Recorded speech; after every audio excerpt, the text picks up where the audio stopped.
Hey everyone, CA Vaibhav Jain here और आज मैं सिक्योरिटी वैल्यूएशन का सेकंड पार्ट बना रहा हूँ। सो लास्ट वीडियो जो था जिसमें काफ़ी डिस्टर्बेंसेस भी आए थे उसमें अपन ने ये थ्योरी पोर्शन पूरा कवर कर लिया था which included return concepts, equity risk premium और return required on equity which is CAPM model and discount rates का थ्योरेटिकल पार्ट। सो इतना करने के बाद अपन अपन आते हैं सेकेंड पार्ट पे विच इज प्रॉब्लम वाला, यानी valuation of equity shares, preference shares, debentures and bonds. तो इसका मैंने कभी आउटलाइन एक बनाया थोड़ा देर पहले ही, वैल्यूएशन ऑफ इक्विटी शेयर में क्या कवर होगा करके। सो वैल्यूएशन ऑफ इक्विटी शेयर जब भी करते हैं तो तीन तरीके से वैल्यूएशन होता है। सबसे पहले होता है उनके डिविडेंड्स को लेके, जितना फ्यूचर डिविडेंड्स है उनको डिस्काउंट करेंगे, प्रेजेंट वैल्यू पे लाएंगे तो अपने को अपना इक्विटी शेयर का वैल्यू मिलेगा। द आइडिया इज कि एक शेयर जब अपन खरीदते हैं तो अपन को उससे क्या मिलता है, सिर्फ डिविडेंड ही मिलता है एंड रिजल्ट। अगर उसको बेचते हैं तब जाके कैपिटल गेन होता है, अदरवाइज अगर होल्ड करें तो सिर्फ डिविडेंड मिलता है, राइट। सो उस थॉट से ये बना है डिविडेंड बेस्ड। फिर आता है अर्निंग्स बेस्ड। अर्निंग्स बेस्ड में there are three models, Gordon model, Walter model और एक अर्निंग्स मल्टीपल मॉडल या पीई मल्टीप्लायर मॉडल। फिर तीसरा आता है कैश फ्लो बेस्ड। इसमें अपने को future free cash flow to equity and free cash flow to the firm, ये दो मॉडल्स होते हैं। इसमें अपन निकालते हैं कि कितना फ्री कैश फ्लो आ रहा है इक्विटी के लिए या फिर फर्म के लिए। अगर इक्विटी का कैश फ्लो यूज करते हैं तो के ई यूज करते हैं डिस्काउंट रेट के लिए, और अगर फर्म का कैश फ्लो यूज करें तो K O which is cost of capital to the firm, वो यूज करते हैं। तो ये एक आइडिया है, रफ आइडिया। अब मैं एक एक करके बढ़ता हूँ। So the first thing I will be covering is dividend based अपन कैसे पढ़ते हैं।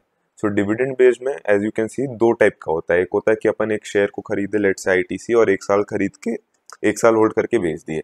एंड सेकेंड होता है मल्टी पीरियड होल्डिंग, जहां पर अपन खरीदे और काफी सालों तक होल्ड कर रहे हैं और उसको डिविडेंड खाए जा रहे हैं उन शेयर से अपन। तो ये दो अपना आइडिया लेना होगा अपने को। अब लेट से मैं उस टॉपिक पे आता हूँ पहले। So dividend based equity share valuation, right. इसमें अपन सबसे पहले आते हैं कि 1 ईयर होल्डिंग है। तो 1 ईयर होल्डिंग मतलब क्या हो रहा है, आज मैं शेयर खरीद रहा हूँ, डिविडेंड कमाया एक साल का और एक साल बाद बेच दिया। सो दैट मीन्स कि अगर मेरे को शेयर का वैल्यू निकालना है तो एक साल के बाद कितना डिविडेंड मिलेगा और कितना उसका बेचने पे मेरे को दाम मिलेगा, वो दोनों को मैं प्रेजेंट वैल्यू पे लाऊंगा। So I will get my 1 year holding का डिविडेंड बेस्ड मॉडल से शेयर का value. So let say D1 plus P1 divided by 1 plus KE। यहाँ पर D1 डिनोट करता है एक साल के बाद क्या डिविडेंड है, P1 डिनोट करता है एक साल के बाद क्या प्राइस मिला मेरे को। This is not the capital gain. मैं ये नहीं बोल रहा हूँ कि अगर 200 पे खरीद के 230 रुपए पे बेचा 230 पे तो यहाँ 30 रुपीज लेना है, यहाँ पूरा 230 आएगा। This is P1 not capital gain. और 1 प्लस के ई कॉस्ट ऑफ इक्विटी, यहाँ पर कोई पावर नहीं है, पावर 1 ही है इसका मतलब, क्योंकि एक साल ही होल्ड कर रहे हैं हम। So this will give me my P0 which is what is the intrinsic value या what is the equity share का value as of current date. Simple है ये वाला। सेकेंड जो अपना आता है इसमें multi period holding. Multi period holding, multi period holding में भी क्या दे रहा है, नो ग्रोथ, कांस्टेंट ग्रोथ और वेरिएबल ग्रोथ, ठीक है। नो ग्रोथ यानी क्या कि एक शेयर अपन ने लिया और वो सेम डिविडेंड अपने को दिए जा रहा है। तो अगर वो हर साल सेम डिविडेंड दिए जा रहा है which I can denote by D, तो वो डी को मैं डिस्काउंट कर लूंगा बस, तो मेरे को मिला शेयर का प्राइस मिल जाएगा। तो यहाँ पर जो केस बनेगा P0 equal to D divided by K E. तो मेरा अगर 5 रुपए एक शेयर मेरे को दे रहा है हर साल डिविडेंड और मेरा लेट से कॉस्ट ऑफ इक्विटी 5% है, सो 100 रुपीज बेसिकली आई पे फॉर द शेयर, ताकि हर साल 5 रुपए मिले। फिर मल्टी पीरियड में सेकेंड कंसेप्ट आता है कांस्टेंट ग्रोथ का। So this was no growth. फिर अपन पढ़ते हैं कांस्टेंट ग्रोथ। कांस्टेंट ग्रोथ का फंडा अपन ने सिक्योरिटी एनालिसिस चैप्टर में कर चुके हैं वैसे, but again I repeat it. तो कांस्टेंट ग्रोथ ये बोलता है कि डिविडेंड एक सर्टेन परसेंटेज से हर साल बढ़ रहा है विच इज जी परसेंटेज पे वो हर साल बढ़ रहा है। तो अपन को निकालना है कि what will be the P0। तो इसका जो फॉर्मूला होता है P0 equals to D1 divided by KE minus G। D1 is your dividend for 1 year later का, KE कॉस्ट ऑफ इक्विटी, और G वो कांस्टेंट ग्रोथ रेट है। तो यहाँ पर अपन अगर और इसको तोड़ें तो D1 कैसे आता है, D1 is nothing but D0 into 1 plus G। अगर क्वेश्चन बता रहा है कि आज का डिविडेंड कितना कंपनी ने पे किया था लास्ट, उस डिविडेंड को फिर अपने को 1 प्लस G से मल्टीप्लाई करना होगा टू गेट D1। और अगर क्वेश्चन खुद ही D1 दे रहा है then you have to directly do D1 divided by KE minus G। Then third आता है इसमें कांस्टेंट ग्रोथ के बाद वेरिएबल ग्रोथ, राइट। तो वेरिएबल ग्रोथ का फंडा है कि हर साल अलग डिविडेंड देगा कंपनी। इन एसेंस इसमें दो स्टेजेस में भी बात करते हैं अपन, 2 स्टेज मॉडल भी होता है इसमें। अपन बोलते हैं कि एक particular period super high growth का है और उसके बाद एक अलग पीरियड है जिसमें नॉर्मल ग्रोथ हो रहा है, राइट। तो सुपर हाई ग्रोथ का एक अपने पास जी रहेगा और जो नॉर्मल ग्रोथ होगा उसका अलग जी रहेगा, राइट। तो उसका कैसे अपन निकालेंगे वो अपने को यहाँ पर देखना है।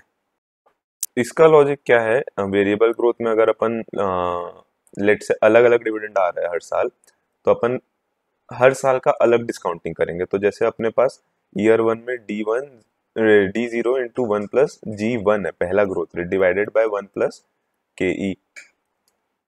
फिर इसमें ऐड करेंगे D1 आ गया अपने पास, ये जो ऊपर का न्यूमरेटर है this is D1 into 1 plus G2 divided by 1 plus KE। फिर D2 into 1 plus G3 divided by 1 plus KE and ऐसी सो ऑन चलते जाएगा। बस यहाँ पर एक चीज जो ध्यान देना है, जो KE का पावर कितना है यहाँ पर, क्योंकि ये फर्स्ट ईयर का था 1 है, ये सेकेंड ईयर का था 2 है और ये थर्ड ईयर का था 3 है and so on and so fourth, ये बढ़ते जाएगा इक्वेशन। सो जितने साल का अपने को कंप्यूट करना है उतने साल का कर सकते हैं। अभी जो मैं स्क्रीन पे दिख रहा है ये क्या है, ये D1 हुआ, D1 divided by 1 plus KE to the power 1, D2 divided by 1 plus KE to the power 2 and D3 divided by 1 plus KE to the power 3। So this is in essence 3 साल का अपन ने पकड़ा है। और अगर 3 साल के बाद बेच रहे हैं तो अपन 3 साल के बाद जो प्राइस पे बेच रहे हैं विच विल बी P3 को भी 1 plus KE to the power 3 से डिवाइड कर देंगे, राइट। तो वैसा करके अपन इसको कोई भी परम्यूटेशन कॉम्बिनेशन से खेल के एक फॉर्मूला बना सकते हैं। अब जो इसमें अगर मॉडल को नाम नहीं देता, जैसे 2 स्टेज मॉडल नाम दे दिया, नाम नहीं देता तो भी अपन उसको अपने सिंपली इसी लॉजिक से कर सकते थे। 2 स्टेज में क्या हो रहा है, 2 ग्रोथ रेट है अपने पास, एक को G1 पकड़ लेते हैं, एक को G2 पकड़ लेते हैं। तो G1 क्या है, अगेन वही है 1 plus G1 divided by 1 plus KE to the power 1, ऐसी करके D1 into 1 plus G1 divided by 1 plus KE to the power 2 and so on. इसको इंस्टीट्यूट ऑल्टरनेटिवली ऐसा लिखती है D0 into 1 plus G1 divided by 1 plus KE, excuse my handwriting please, D0 into 1 plus G1 to the power 2 divided by 1 plus KE to the power 2। ये to the power 2 क्यों कर लिए, यहाँ पर मैंने D1 लिखा था, यहाँ D0 है। तो D1 क्या होता है, D1 होता है D0 इंटू 1 प्लस G1, और जब मैं D1 को भी ग्रो कर रहा हूँ D1 इंटू 1 प्लस G1 करके, so that will be D0 into 1 plus G1 into 1 plus G1, इसलिए 1 plus G1 to the power 2 आ जा रहा है यहाँ पर। तो ऐसा करके फिर आगे D0 into 1 plus G1 to the power 3 divided by 1 plus KE to the power 3 कर करके अपन आगे बढ़ते जाएंगे। सो इसको मैं थोड़ा अलग मतलब स्ट्रक्चर्ड वे में लिखता हूँ, when we say 2 stage growth, right. इसका फॉर्मूला इस तरीके से बनेगा D0 into 1 plus G1 divided by 1 plus KE plus D0 into 1 plus G1 to the power 2 divided by 1 plus KE to the power 2। और late से ये 10 साल तक चल रहा है या 15 साल तक इसी ग्रोथ में चल रहा है, तो वी डोंट नो दैट, इसलिए मैं इसको तब तक ले जाऊंगा n तक, D0 into 1 plus G1 to the power n divided by 1 plus KE to the power n। ये मेरा पहला स्टेज हुआ जहां पे G1 का ग्रोथ है, तो इसको मैं ऐसा मार्क करता हूँ, this is my stage 1। Stage 2 के लिए मेरे को क्या करना होगा, सो लेट्स से ये 10 साल का क्वेश्चन था, 10 साल तक मैंने सेम ग्रोथ पे बढ़ा दिया, 10 साल के एंड में मेरे पास क्या प्राइस रहेगा शेयर का, वो प्राइस को अगर मैं डिस्काउंट कर दूंगा तो I get my intrinsic value of share as at year 0। यानी यहाँ पर मेरे को चाहिए plus PN divided by 1 plus KE to the power n। और PN कैसे निकलेगा, PN मेरा कांस्टेंट ग्रोथ मॉडल से ही निकलेगा, तो PN is nothing but D0 into 1 plus G1 to the power n into 1 plus G2 divided by K E minus ji to. बस मैं उम्मीद कर रहा हूँ कोई कंफ्यूज ना हो रहा हो।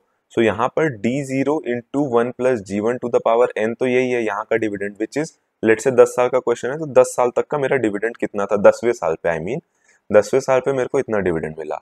बट मेरे को 10वें साल के एंड पे अगर अपना प्राइस निकालना है तो मेरे को 11वें साल का डिविडेंड को डिस्काउंट करना होगा, एंड 11वें साल में मेरा G1 पे ग्रोथ नहीं हो रहा है, G2 पे ग्रो होगा, इसलिए इंटू वन प्लस G2 करा मैं यहाँ पर। एंड डिस्काउंट किससे करूंगा, क्योंकि ये कांस्टेंट ग्रोथ मॉडल है, ये वाला ऊपर अपन ने जो पढ़ा अभी just, it is constant growth model. तो इसका फॉर्मूला क्या है, D1 डिवाइडेड बाय, सॉरी क्या हो रहा है, इसका फॉर्मूला है D1 divided by K E minus जी। तो मेरे को वही यहाँ पर करना होगा, के ई माइनस जी, बस यहाँ पर G के जगह G2 यूज करूंगा, क्योंकि आगे जो ग्रो होना है मेरा G2 पे ग्रो होगा। सो this is how Pn is calculated.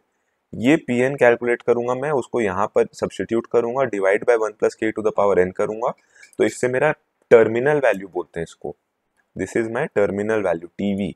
Terminal value मेरे को मिल जाएगा, उस टर्मिनल वैल्यू को डिस्काउंट करूंगा, और जितने इंटरमीडिएट डिविडेंड्स थे, यानी अगर 10 साल का क्वेश्चन है तो 10 साल के डिविडेंड्स को डिस्काउंट करूंगा, तो मेरा टू स्टेज ग्रोथ मॉडल में मेरा प्रेजेंट वैल्यू आ जाएगा। I hope I could make it a bit easier.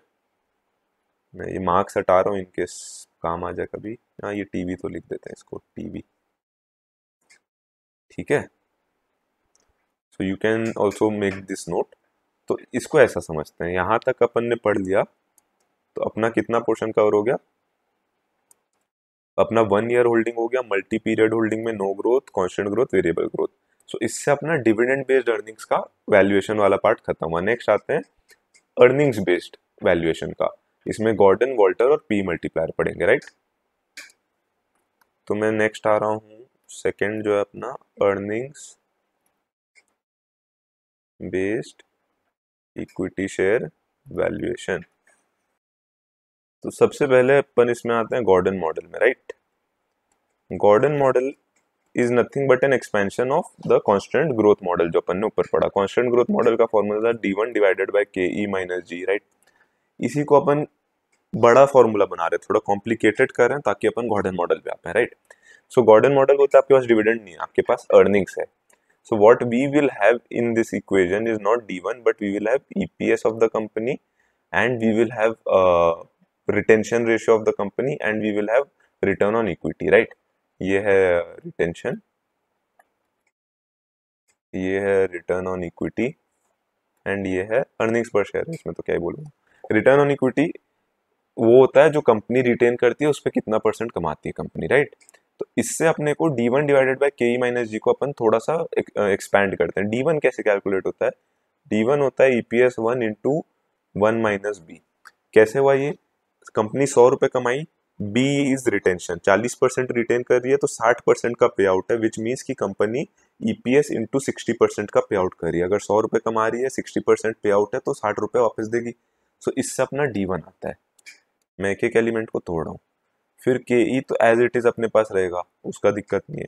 Growth कैसे कैलकुलेट होता है, ग्रोथ होता है अगर कंपनी 40 रुपए रखी, मैं जो बता रहा था 100 में से 40% का पे आउट है, 40 रुपए, सॉरी 40% का रिटेंशन है, तो 40 रुपए रखी, उसमें रिटर्न ऑन इक्विटी कितना कमा लेगी कंपनी, वही कंपनी का ग्रोथ रेट होगा।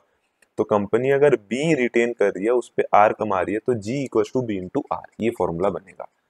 तो अब ये जो चीजें इनको यहाँ सब्सटीट्यूट अगर मैं करूंगा, तो मेरे को जो इक्वेशन मिलेगा that will be my Gordon model. Gordon model बोलता है EPS into 1 minus B, EPS 1 ले रहा हूँ यहाँ पर, divided by K E minus B into R. Also EPS 1 कैसे आता है अगर नहीं पता है, तो EPS 1 is nothing but EPS 0 into 1 plus G, which can also be said as EPS 0 into 1 plus B R. Simple है, ये बस खेलने का है, फॉर्मूला नंबर से खेलने का है। तो दिस इज गॉर्डन मॉडल। तो गॉर्डन मॉडल का जो मेन हाईलाइट वाला फॉर्मूला है वो ये है,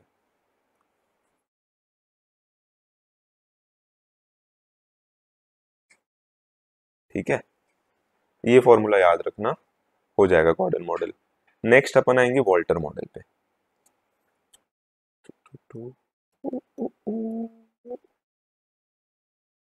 वॉल्टर जी, तो वॉल्टर बाबा ने P0 यानी इसको VC भी बोल दिया उन्होंने, VC यानी हो गया कि market price of current share, तो मैं P0 यूज करता हूँ, मेरे को VC वगैरह नहीं समझता।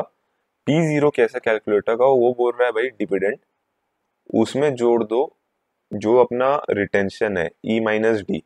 यहाँ पर D जब मैं बोल रहा हूँ तो मैं लिख भी देता हूँ, D is DPS dividend per share, E is earnings पर शेयर, और इनटू यहाँ पे कर दो, बोल रहा है R divided by KE। R is ROE and KE is cost of equity. ROE इस कंपनी कितना कमाती है और KE इस कंपनी से शेयर होल्डर कितना कमाता है, फर्क ये है। इसको डिवाइड कर दो KE से, तो वॉल्टर बाबा का अपना मार्केट वैल्यू या करंट प्राइस ऑफ शेयर आ जाएगा इस फॉर्मूला से।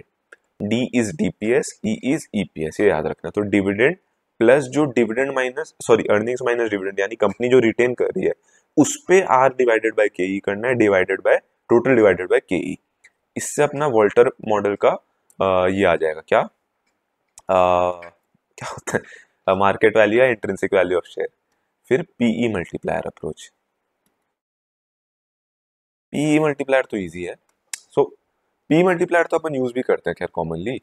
अपन क्या करते हैं, PE अपने को पता है कंपनी का PE 20 है, और अपन बोलते हैं भाई कंपनी 100 रुपए कमा रही है तो मैं 2000 रुपए देने को रेडी हूँ, वही तो है।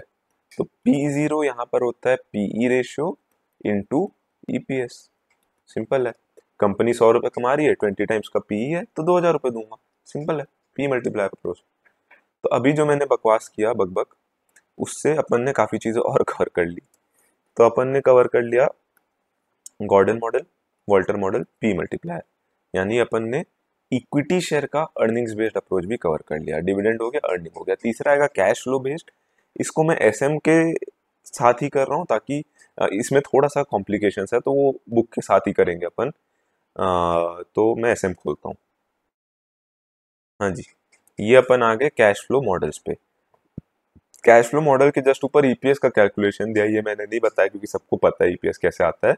EPS आता है PAT minus preference dividend divided by number of equity shares, कोई खास बात नहीं है, ठीक है। तो when I talk about cash flow models, यहाँ पर दो चीजें होती है, एक होता है free cash flow to firm और एक होता है free cash flow to equity. ये दोनों मॉडल अपन पढ़ेंगे, मैंने शुरू में ही बता दिया था। यहाँ पर KO यूज होता है कॉस्ट ऑफ कैपिटल, यहाँ KE यूज होता है कॉस्ट ऑफ इक्विटी, बस, ठीक है।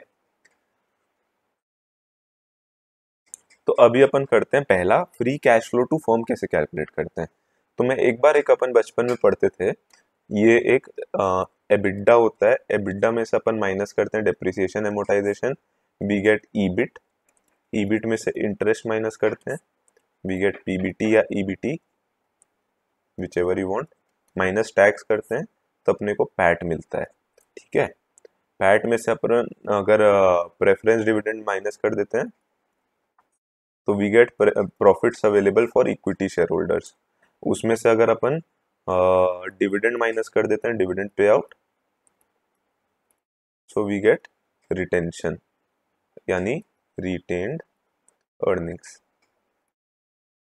ये तो मेरे हिसाब से सबको पता ही होगा। तो ये अपना चेन चलता है। इस चेन को मैंने यहाँ पे क्यों लिखा है, क्योंकि अब FCFF समझने में बहुत आसानी होगा, तो मैं अभी FCFF समझाता हूँ। FCFF बेसिकली उसका लॉजिक क्या, पहले वो समझते हैं। वो बोल रहा है एक फर्म को कितना रुपया मिल रहा है अपने लिए, खुद के लिए, एज अ फर्म। तो फर्म में कौन लोग होते हैं, फर्म में होते हैं जो लोग फर्म को उधार दिए हैं, जो लोग फर्म की इक्विटी में पैसा लगाए हैं, यानी कि फर्म के जो डेट होल्डर्स हैं, जो फर्म के प्रेफरेंस शेयर होल्डर्स हैं, और फर्म के जो इक्विटी शेयर होल्डर है, तीन लोग होते हैं, right. Debenture holders, preference share holders और इक्विटी शेयर होल्डर्स। इन तीनों के लिए मैं कितना पैसा रख रहा हूँ, that is what is FCFF, free cash flow to firm. तो यानी कि मैं फर्म के लिए इस इक्वेशन में मैं क्या चीज हटा रहा हूँ, एबिडा अगर मैं कमाता हूँ तो एबिडा में से मेरे को क्या चीजें औरों को देनी है, बाहरी लोगों को। सबसे पहले मैं बाहरी लोगों को डेप्रिसिएशन एमोटाइजेशन दूंगा क्या, नहीं दूंगा। It is not a cash outflow, it is just a nominal book outflow है, तो ये नहीं दूंगा मैं बाहर। इंटरेस्ट दूंगा क्या, बाहर नहीं, इंटरेस्ट तो मेरे ही डिबेंचर होल्डर्स को दूंगा, मेरे ही बॉन्ड होल्डर्स को दूंगा, तो बाहर नहीं जा रहा है। टैक्स जाएगा बाहर, ये टैक्स जाएगा बाहर, प्रेफरेंस डिविडेंड नहीं जाएगा बाहर, डिविडेंड पे आउट नहीं जाएगा बाहर, तो बाहर क्या जा रहा है, टैक्स। इसलिए ये चीज अभी समझना जरूरी था। तो मैं कहीं से भी FCFF कैलकुलेट करना चालू कर सकता हूँ, एबिडा से, ईबिट से, EBT से, पैट से, कहीं से भी कैलकुलेट करना चालू करूंगा। ये मेरा back of the mind logic चलते रहना चाहिए, तो ये जो फॉर्मूले हैं ये ईजी हो जाता है। So when I use net income, which is PAT,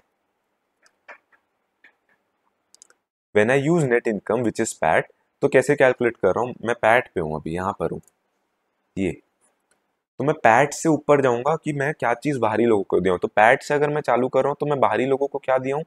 tax दिया हूँ बस। बाकी तो सब मेरे घर का है ना, तो बाकी सब जो माइनस हो गए थे उनको ऐड बैक करना पड़ेगा। तो मैं पैट में ऐड बैक किया इंटरेस्ट एक्सपेंस, ये क्योंकि ये तो मेरे ही डिबेंचर और बॉन्ड होल्डर्स को दूंगा मैं, तो इसको वापस रखूंगा क्योंकि ये एफसीएफएफ का पार्ट बनेगा। तो when I use interest expense, always remember interest expense is tax deductible, इसलिए कभी भी इंटरेस्ट एक्सपेंस को ऐड बैक करते हैं तो 1 माइनस टी करा जाता है। अगर 30% का टैक्स रेट है, 10 लाख रुपए का ब्याज दे रहा हूं मैं, तो मैं एक्चुअली 3 लाख रुपए उसमें से हटाऊंगा। तो interest expense 10 lakh into 1 minus 30% यानी 70%, 7 लाख रुपीज ऐड बैक होगा क्योंकि इंटरेस्ट इज टैक्स डिडक्टिबल। फिर डेप्रिसिएशन ऐड बैक हो जाएगा क्योंकि मैंने बताया depreciation is a nominal outflow not a cash outflow, तो वो भी फर्म के बाहर नहीं जा रहा है पैसा एक्चुअली, तो वो ऐड बैक हो गया। ये जो दो एलिमेंट है ना, one is plus minus capital expenditure and one is change in non cash net working capital, ये दोनों हर एक एफसीएफएफ के फॉर्मूला में बेसिकली ऐड हो ही रहे हैं। तो इनको याद रखना, ये इबिडा से अपना आगे उस फॉर्मूला, आई मीन इस चार्ट का पार्ट नहीं बना कैपिटल एक्सपेंडिचर और non cash net working capital, but that has to be added back. Capital expenditure plus minus और plus minus non cash net working capital में जो चेंजेस आ रहे हैं वो ऐड बैक होंगे। This will lead to FCFF calculation based on net income.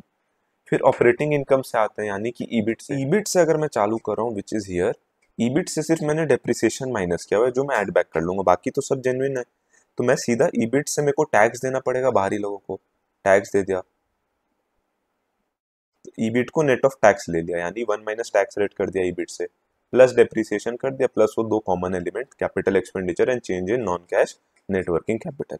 Simple है, EBIT से आ गया। सो ईबिडा से अगर मैं चालू करता हूँ तो ईबिडा से मैंने कुछ भी माइनस नहीं किया हुआ है यानी सब ठीक है, बट मेरे को टैक्स देना है बाहरी लोगों को, वो माइनस करूंगा। तो ईबिडा इंटू 1 माइनस टैक्स मैंने कर दिया यानी नेट ऑफ टैक्स ईबिडा आ गया मेरे पास।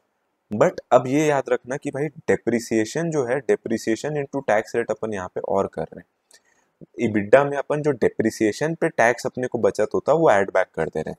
अगर मेरा 10 लाख रुपए का डेप्रिसिएशन था, 30% का टैक्स रेट था, तो 3 लाख रुपए का मेरा टैक्स का बचत होता जो बाहरी लोगों को नहीं जाता, जो इबिडा माइनस टैक्स करने से बाहरी लोगों को गया वो मैं ऐड बैक कर दिया यहाँ पर, और प्लस वो दोनों कॉमन एलिमेंट्स।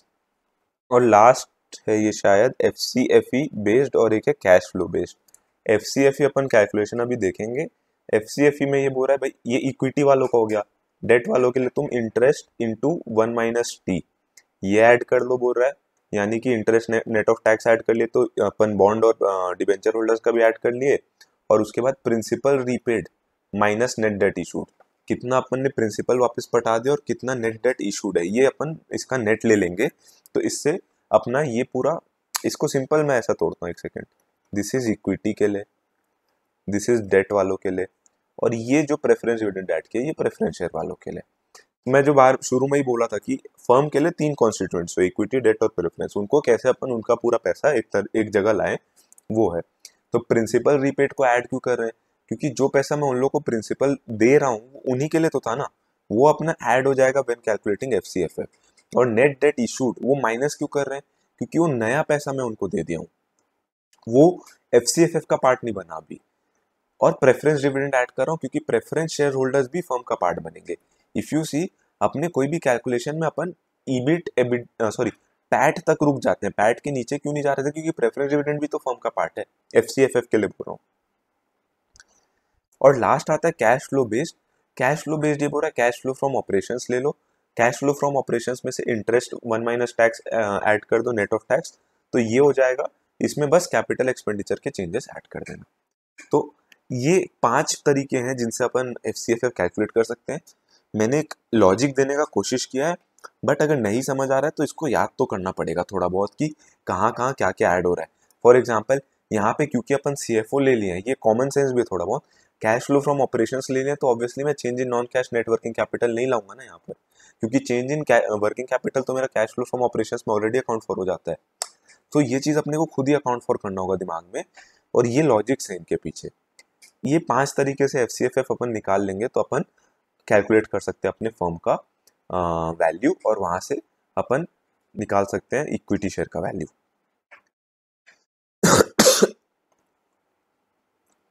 ये यहाँ पे दिया हुआ है नॉन कैश वर्किंग कैपिटल को कैसे कैलकुलेट करते हैं। वर्किंग कैपिटल करंट ईयर का कैलकुलेट कर लो, current asset minus current liability. Non cash working capital current year का कैसे कैलकुलेट होगा, current asset minus cash and bank balance minus current liability, यानी कि if I say it simply non cash working capital equals to normal cash working capital minus cash and cash equivalents. फिर previous year का भी similarly calculate कर लो और दोनों का जो चेंज है उसको ले लो, बोल रहा है ये। अगर वो चेंज पॉजिटिव है यानी कि वर्किंग कैपिटल बढ़ा है, सिंपल है। अगर करंट ईयर में मेरा net working capital non cash 10 lakh रुपए आ रहा है, प्रीवियस ईयर 8 लाख था, तो 2 लाख रुपए से बढ़ गया मेरा, यानी वो 2 लाख रुपए मैं कम करूंगा क्योंकि फर्म का उतना से वैल्यू कम हो गया है। 2 लाख रुपए उसको वर्किंग कैपिटल के लिए और रखना पड़ रहा है। M I clear? अपन अगर करते भी थे, इफ यू रिमेंबर, जब कैश फ्लो स्टेटमेंट पढ़ते थे तो व्हाट वी यूज्ड टू से कि चेंज इन असेट, अगर असेट बढ़ता है तो नेगेटिव करते हैं और अगर लाइबिलिटी बढ़ता है तो पॉजिटिव करते हैं, राइट? तो वही लॉजिक है यहाँ पर भी। अब ये वही अब इसको एक बार एफसीएफएफ को डिविडेंड की तरह सोचोगे तो ये वाला जो आगे का पार्ट है वही है। अगर अपन ने 1 स्टेज मॉडल पढ़ा था तो डिविडेंड में अपन क्या करते थे, जो D1 है वही ले लेते थे। 2 स्टेज में अपन ने पढ़ा था तो D1 को G से ग्रो कराते थे, G1 से, और उसके बाद G2 वाले को प्रेजेंट वैल्यू कर देते थे। और सिमिलरली 3 स्टेज का भी वैसे अपने को करना है कि एक एक्सप्लिसिट आएगा, एक ट्रांजिशन आएगा और एक उसके बाद एक स्टेबल पीरियड आएगा। कितना भी स्टेज ला सकते हैं। 1 स्टेज में पूरा ही स्टेबल है, 2 स्टेज में एक एक्सप्लिसिट एक स्टेबल है और 3 स्टेज में एक एक्सप्लिसिट एक ट्रांजिशन और एक स्टेबल है। फिर एफसीएफई पे आते हैं। एफसीएफई के लिए क्या बोल रहा है, cash flow to equity is measuring the intrinsic value of stock for equity share holders. ऊपर अपन ने इक्विटी, प्रेफरेंस और डेट तीनों लिया था, यहाँ पे सिर्फ इक्विटी लेना है, ये बात याद रखना। Cash that is available for equity share holder after meeting all obligations, operating expense minus कर देना, इंटरेस्ट माइनस कर देना, नेट डेट ऑब्लिगेशंस, री investment requirement, working capital, capital सब माइनस कर देना। इक्विटी के लिए कितना है, एफसीएफई वही होता है। तो एफसीएफई क्या बोल रहा है यहाँ पर, एफसीएफई के लिए अपन ने पैट लिया, पैट में से कैपिटल एक्सपेंडिचर हटा दिया। पहली चीज, कैपिटल एक्सपेंडिचर हटाने के बाद अपन ने, ये फर्म का रिक्वायरमेंट था इसलिए डेप्रिसिएशन ऐड बैक कर दिया, क्योंकि depreciation is a non cash outflow, वो फर्म के इक्विटी शेयर होल्डर्स के लिए अवेलेबल रहता है, तो उसको ऐड बैक कर दिए। फिर change in non cash working capital upon plus minus कर देंगे, नया डेट जो इशू कर रहे हैं वो ऐड कर देंगे, और जो पुराना डेट अपन ने पटा दिया वो माइनस कर देंगे, क्योंकि नया डेट अगर अपन ने लिया है तो वो पैसा भी इक्विटी शेयर होल्डर्स के लिए अवेलेबल है, लेकिन जो पुराना चुका दिए वो अवेलेबल नहीं है।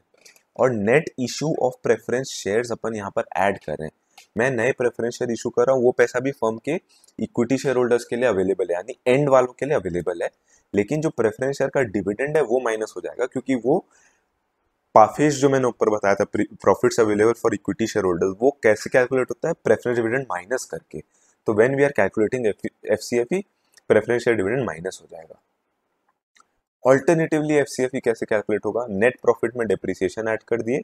अच्छा, ये वही फॉर्मूला है, केपेक्स और change in net working capital plus new debt minus debt repayment plus new issue of preference share minus preference dividend, same formula है। तो उसमें बस ये एनडब्ल्यूसी डेल्टा कर दिया और केपेक्स को ऐसा लिख दिया है, नेट वर्किंग कैपिटल के चेंजेस केपेक्स, तो फॉर्मूला एक ही है, बेसिकली एक ही फॉर्मूला है इसका।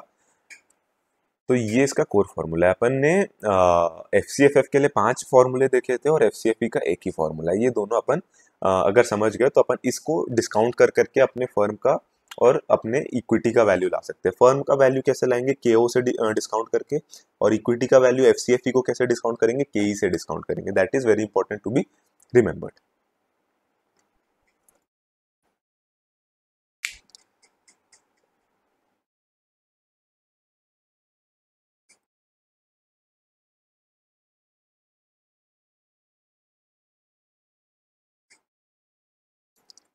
अब यहाँ पर क्या बोल रहा है, discount model versus free cash flow to equity model में बोल रहा है, ये इंपॉर्टेंट लाइन बस, कि using free cash flow to equity model provides a better measure of valuation in comparison to dividend discount model. ये थ्योरेटिकल पार्ट में पूछ सकता है कि एफसीएफई बेटर है या फिर dividend discount model. So you से एफसीएफई बेटर है, क्योंकि एफसीएफई क्या करता है, डिविडेंड को नहीं अकाउंट फॉर करता है। एफसीएफई बोलता है कि कितना कैश फ्लो अवेलेबल है टोटल, उसमें से जितने रिक्वायरमेंट्स है सब हटा दो, वो पैसा इक्विटी वालों के लिए अवेलेबल है। डिविडेंड डिस्काउंट मॉडल उसको बहुत सिंप्लीफाई करके बोल रहा है, भाई तुम डिविडेंड जितना दे रहे हो वही तुम इक्विटी शेयर वालों के लिए रख रहे हो। तो ये दोनों उसका फर्क है। ये बोल रहा है एफसीएफई एक बेटर रिप्रेजेंटेशन प्रोवाइड करता है। फिर 6.5 एंटरप्राइज वैल्यू पढ़ना है, वैल्यूएशन ऑफ राइट्स पढ़ना है, यहाँ से अपना इक्विटी का पार्ट खत्म होएगा। एंटरप्राइज वैल्यू कैसे कैलकुलेट करते हैं, तो इसमें बोल रहा है enterprise value is the true economic value of the company. It is calculated by adding market capitalization, which is your equity share, into number of equity shares outstanding into market price per share. Long term debt add कर देंगे, उसमें minority interest add कर देंगे, minus cash and cash equivalent कर देंगे, क्योंकि cash and cash equivalent को अपन enterprise value में नहीं लेते हैं। So this is the formula design करके लिखा है, market cap plus net debt plus minority interest plus debt deemed provisions plus other claims, this will give you sum of the values of total claims on the enterprise profit और cash flow. ये enterprise value को ये बोल रहा है कि core भी हो सकता है और नॉन कोर असेट्स दोनों है। तो इंस्टीट्यूट बोलती है ईवी 3 टाइप का होता है, पहला होता है टोटल ईवी, दूसरा होता है ऑपरेटिंग ईवी और तीसरा होता है core EV, right. Enterprise value is the value of all business activities, this is the summation, और ये ऊपर अपन ने पढ़ लिया था। ऑपरेटिंग एंटरप्राइज वैल्यू कैसे कैलकुलेट होता है, पहले टोटल देख लेते हैं। टोटल एंटरप्राइज वैल्यू के लिए बोल रहा है वो जो ऊपर अपन ने फॉर्मूला पढ़ा था वो है। तो टोटल एंटरप्राइज वैल्यू से ऑपरेटिंग में अगर अपन को जाना है तो ऑपरेटिंग के लिए we will have to deduct market value of non operating assets which includes investments and shares in associates from the total enterprise value. इसको मैं अलग तरीके से लिखता हूँ, एक सेकेंड।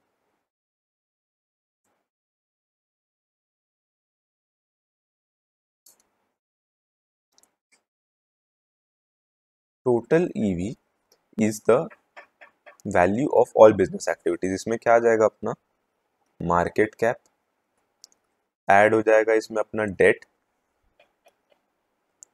डेट में यहाँ पे ध्यान देना इंटरेस्ट बियरिंग डेट जो है वो ऐड हो रहा है, क्योंकि जो नॉन इंटरेस्ट बियरिंग डेट है उसका फर्म के प्रॉफिट्स या कैश फ्लोज पे क्लेम नहीं रहेगा, जो इंटरेस्ट बियरिंग है उसी का क्लेम रहेगा।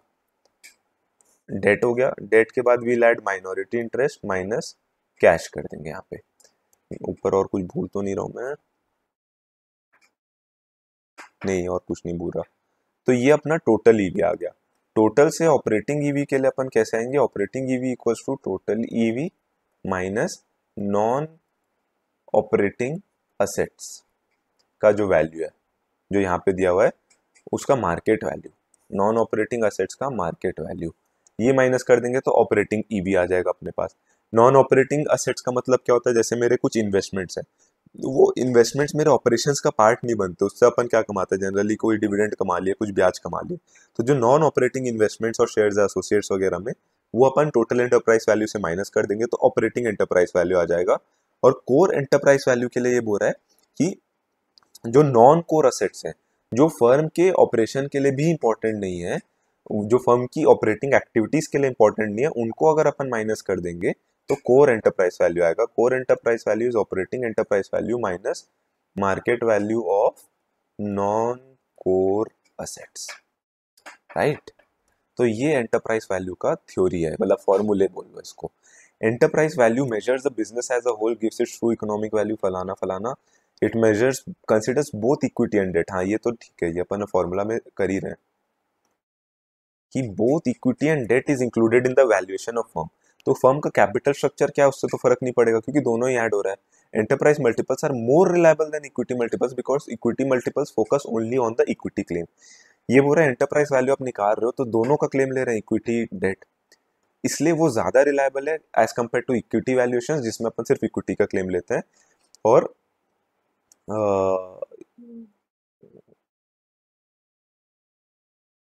डिफरेंट एंटरप्राइज वैल्यू मल्टीपल से बोल रहा है, जो अपन अभी आगे अपन कवर कर रहे हैं।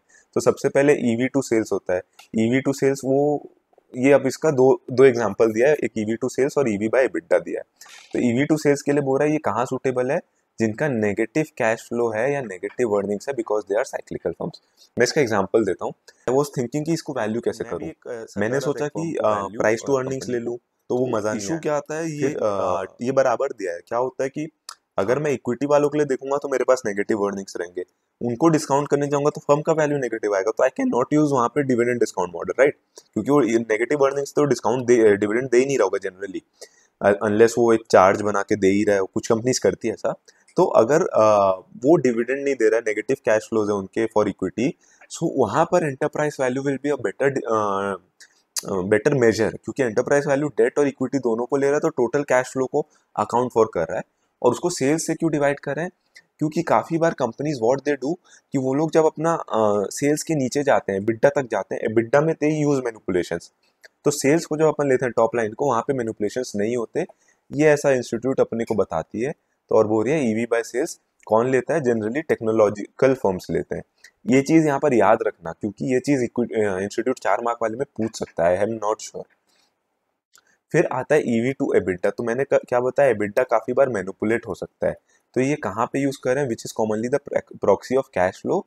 ये EBITDA ऑब्वियसली डेट और इक्विटी दोनों के लिए होता है। This multiple is used for valuing capital intensive companies जिनके पास substantial depreciation and amortisation expenses होते हैं। This multiple is used for acquisitions as it incorporates debt as well as equity. और ये एनालिस्ट कब प्रीफर करते हैं? Because it is not affected by depreciation policy.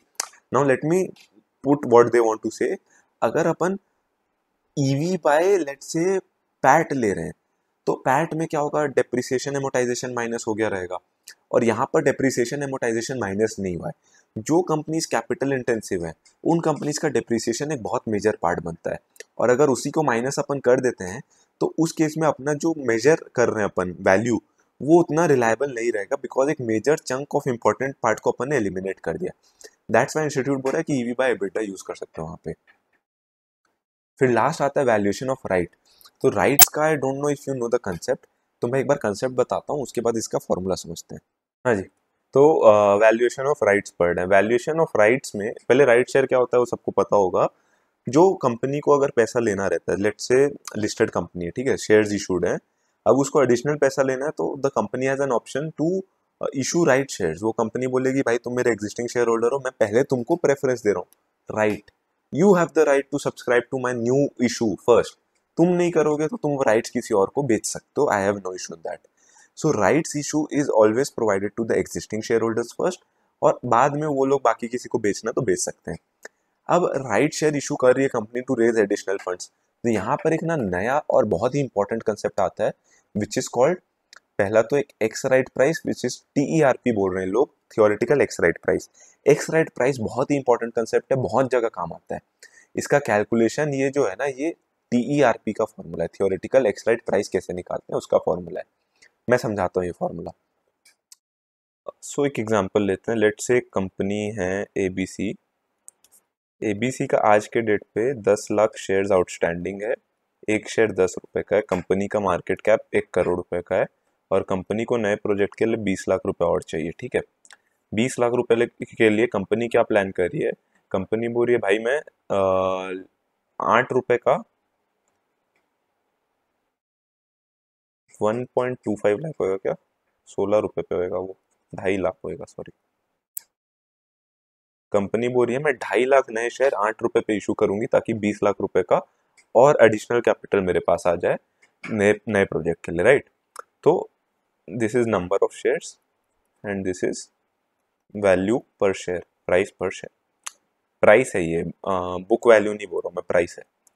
तो what I will do in this equation, मेरे को अगर theoretical x right price निकालना है, तो मैं बोलूंगा कि कंपनी का आज का मार्केट कैप कितना है? 1 करोड़ रुपया। उस मार्केट कैप में मैं जोड़ दूंगा कंपनी नया पैसा कितना लाना चाह रहा है, 20 लाख रुपया।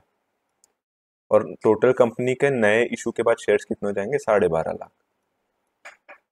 इतना इजी सा चीज है ये। अब इसको NP0 plus H divided by N+N1 करके कॉम्प्लिकेट कर दिया, एकदम इजी सा चीज है। Post rights issue total market cap divided by total number of shares is your theoretical ex rights price. अब अपन आते हैं नीचे, यहाँ पर वैल्यू पर होल्डिंग कैसे निकालते हैं वो मैं बताता हूँ। इतना अपन समझ गए कि theoretical ex rights price TERP कैसे निकालते हैं। अब ये बोल रहा है theoretical value of right can be calculated as follows, ex right price minus subscription price. तो सब्सक्रिप्शन प्राइस यहाँ पे 8 रुपए था, एक्स राइट प्राइस कितना आएगा? 1 करोड़ 20 लाख डिवाइडेड बाय 12.5 लाख, कितना होता है? 1 करोड़ 20 लाख डिवाइडेड बाय 12.5 लाख, 9.6। तो अपना अगर TERP 9.6 है, और x rights sorry subscription price जो 8 रुपए का था यहाँ पर ये, तो अपने को थियोरेटिकल वैल्यू ऑफ राइट कितना आएगा? 9.6 माइनस 8, 1.6। और वैल्यू पर शेयर होल्डिंग कैसे निकलता है, वो निकलता है theoretical value of right divided by existing number of shares. तो ये यहाँ पर याद रखना है, ये पर शेयर अपन ने 1.6 निकाला है, तो 1.6 डिवाइडेड बाय क्या होगा। तो अगर मैं जो एग्जांपल देखूं, ओरिजिनली 10 लाख शेयर्स थे नंबर, जिनके अगेंस्ट मैंने 2.5 लाख राइट शेयर्स इशू किए, यानी 1:4 का राइट्स इशू हुआ है। तो 1:4 हुआ, यानी जो एक आदमी अगर मैं हूं, मेरे पास 4 ऑर्डिनरी ओरिजिनल शेयर्स थे, तब जाके मेरे को एक राइट शेयर मिलेगा। तो मेरे लिए ओरिजिनल शेयर्स के हिसाब से मैं देखूं, वैल्यू पर शेयर होल्डिंग के हिसाब से, तो 0.4 आएगा। मैं डिवाइड बाय 4 करूंगा बिकॉज 1:4 का राइट इशू हुआ। इसको टोटल वैल्यू पे भी कैलकुलेट कर सकते हैं। अगर टोटल पे करना है अपने को, तो अपन 9.6 माइनस 8, 1.6 का जो अपने पास है टोटल, क्या बोलते हैं इसको, theoretical value of a right, this will be multiplied this will be multiplied by the total number of shares, this will be multiplied, 1.6 is the value of right, so this will be multiplied by total number of right shares issued, which is 2.5 lakh, and this will be divided by total number of original outstanding shares, which was 10 lakhs 10 lakhs। तो ये आ जाएगा 0.4। तो ऐसा करके अपना right shares खत्म होता है, इसके साथ मेरा इक्विटी शेयर्स वाला खत्म होता है। अब अपने को प्रेफरेंस शेयर और डिबेंचर बॉन्ड्स का वैल्यूएशन करना है, जो अपन आगे करेंगे।